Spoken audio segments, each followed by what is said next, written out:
आपका मजहब क्या है, जात क्या है, कौम क्या है, इसका हुकूमत के मामलात से कोई ताल्लुक नहीं।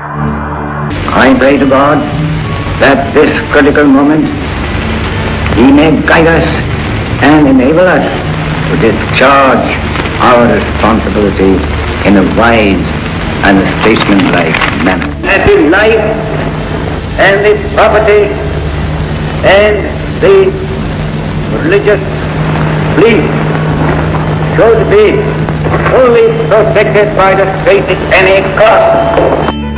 आप आजाद हैं, आजाद रहें। आप लोग इस मुल्क पाकिस्तान में अपनी अपनी इबादतगाहों, मस्जिदों या मंदिरों में जाने के लिए। 13 अगस्त 1947 ये ऑल इंडिया रेडियो लाहौर है। आप हमारे अगले ऐलान का इंतजार कीजिए। 14 अगस्त 1947 ये रेडियो पाकिस्तान लाहौर है। आपको पाकिस्तान मुबारक।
लंबा सा सांस को पहले ज़्यादा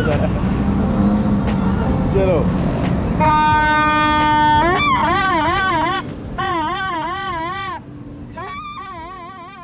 तो जहां आज के व्लॉग में स्टार्ट में एक छोटा सा क्लिप मैं डालना चाह रहा था, वो अनाउंसमेंट जो 13 अगस्त को रात में की गई और फिर 14 अगस्त के साथ उसे कनेक्ट किया गया कि 13 अगस्त में ऑल इंडिया रेडियो होता है और 14 अगस्त को पाकिस्तान रेडियो पाकिस्तान बन जाता है। तो डार्ट यही सोच के किया था, लेकिन जब क्लिप्स वगैरह डाटा वगैरह डालना शुरू किया, पीछे पाकिस्तान का नेशनल एंथम स्टार्ट हुआ, तो फिर दिल ने किया उसे काटने का। तो उसके साथ फिर बाकी वीडियोस वगैरह जोड़ता गया, तो सारा इंट्रो वैसे से बन गया।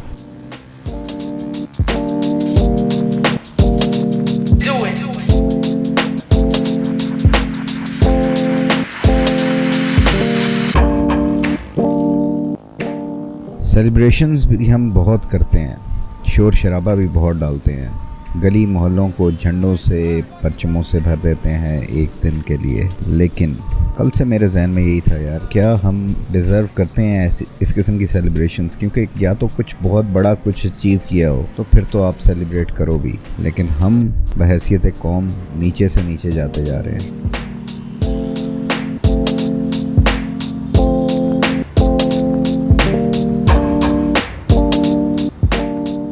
जो आजकल के हालात हैं उनको सामने रखते हुए सेलिब्रेट करने का दिल नहीं करता है कि जहां पर चीन, तुर्की, अमेरिका, सऊदी अरब, सारे ममालिक ने हमें इमदाद के तौर पे पैसे देने से भी इनकार कर दिया। एक तो पहले आपका इमदाद लेना इटसेल्फ एक ऐसा एक्ट है जो बहुत ही शर्मिंदगी दिलाने वाला है, और उसके ऊपर उनका इनकार करना वो एक अलग शर्मिंदगी का बायस है।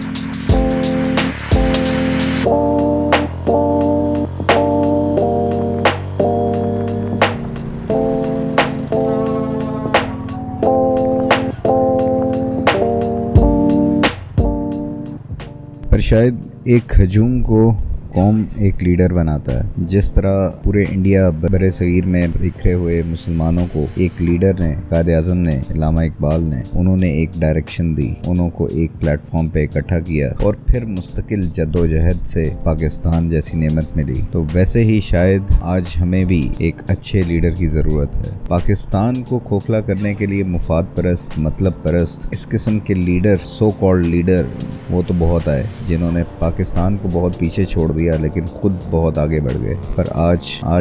पर आज हमें ज़रूरत है एक अच्छे लीडर की, जो फौरी तौर पे कोई जादू की छड़ी से तो मुल्क को सीधा नहीं करेगा, लेकिन अगर एक विजन लेके मुस्तकिल मिजाजी से वो कोशिश करेगा और कौम को भी उस पर एतमाद होगा तो फिर हम ज़रूर अपने मसाइल पे काबू पा लेंगे।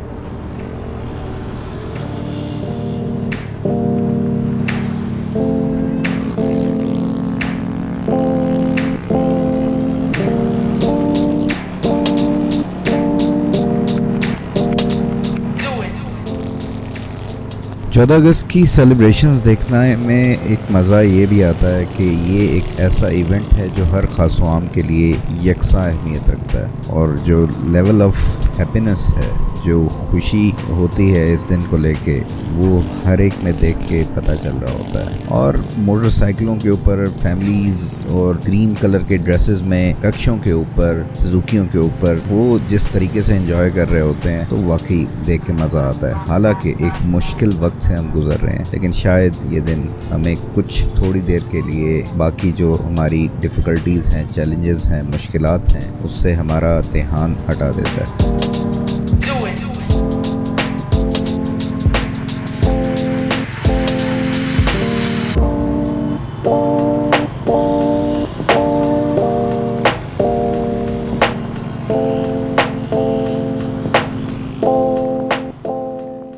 मेरे लिए हमेशा से पाकिस्तानी होना और पाकिस्तानी फ्लैग एक बहुत फ़ख्र का बाइस रहा है। आई एम नॉट श्योर कि इसकी वजह क्या है। शायद ये बिल्ट इन एक ऐसी चीज़ हो, क्योंकि मेरे वालिद साहब और मेरी फैमिली बैकग्राउंड इंडिया से माइग्रेट करके यहाँ पे आए थे, और जब कभी भी इस किस्म का जिक्र होता था तो वालिद साहब बताते थे, यार तुम लोगों को एहसास नहीं है, मुल्क तुम लोगों को बड़ा सस्ता मिल गया है। वो जब कभी भी इस किस्म की या 14 अगस्त का वक्त आता था या जब कभी पार्टीशन की कभी कोई बात होती थी, उस वक्त की जर्नी की कोई बात होती थी, तो उनकी आंखें नम हो जाती थी। तो ये एहसास शायद हमें नहीं है, इसकी कदर शायद हमें नहीं है।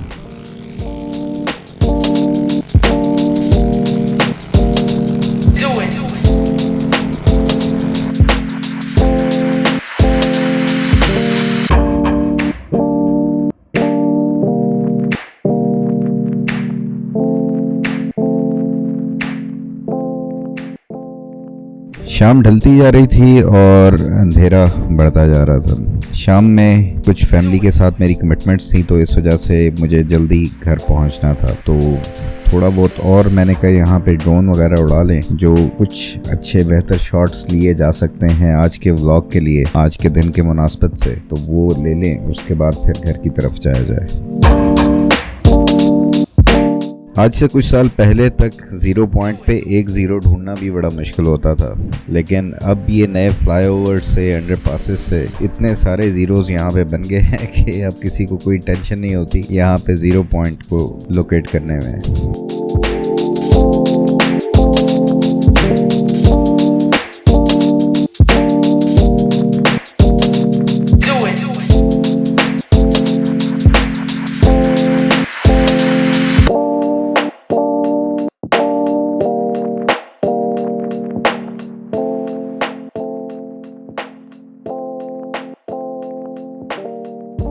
अब क्योंकि अंधेरा भी हो गया था, वैसे मेरा इरादा यही था कि अब घर वापस चला जाऊँ, लेकिन यहाँ पे जो मैंने सीन देखा, जो जज्बा देखा कि एक सुजुकी के ऊपर एक ग्रुप लोगों का जा रहा है और इतना ऊंचा परचम उन्होंने पकड़ा हुआ है हाथों में कि देख के मज़ा आ गया।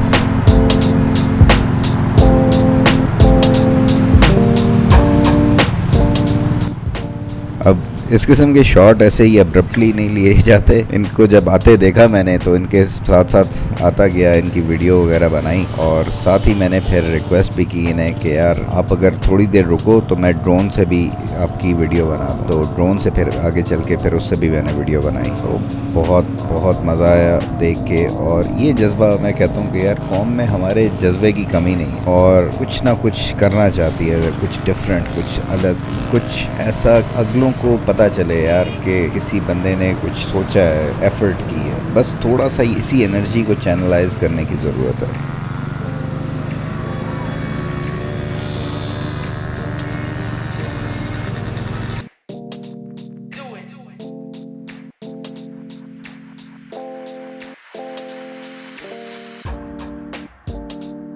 तो इस उम्मीद के साथ कि पाकिस्तान को अल्लाह ताला ताक़यामत सलामत रखे और इसके तमाम तर दुश्मनों को, उनके अज़ाइम को नेस्तो नाबूद कर दे और यहाँ के लोगों की परेशानियाँ और मुश्किलात उनको अल्लाह ताला दूर करे, दिन दुगनी रात चुगनी तरक्की करे ये मुल्क हमारा और इस मुल्क को आलम इस्लाम के लिए एक ताकत बना दे और ये मुल्क तमाम तर बाकी मुस्लिम उम्मा के लिए एक लीडर के तौर पर उभर के सामने आए। अल्लाह ताला से दुआ करता हूँ कि हमारा ये जो मुश्किल हालात चल रहे हैं इनसे हमें जल्दी निजात मिले और एक आसानी वाला वक्त आ जाए। उम्मीद करता हूँ आज का व्लॉग आपको पसंद आया होगा। कुछ फीडबैक हुआ करे ज़रूर कमेंट में मेंशन कर दिया करें। नेक्स्ट व्लॉग में इंशाल्लाह फिर मुलाकात होगी। अपना ख्याल रखिएगा। अल्लाह हाफिज़। पाकिस्तान जिंदाबाद।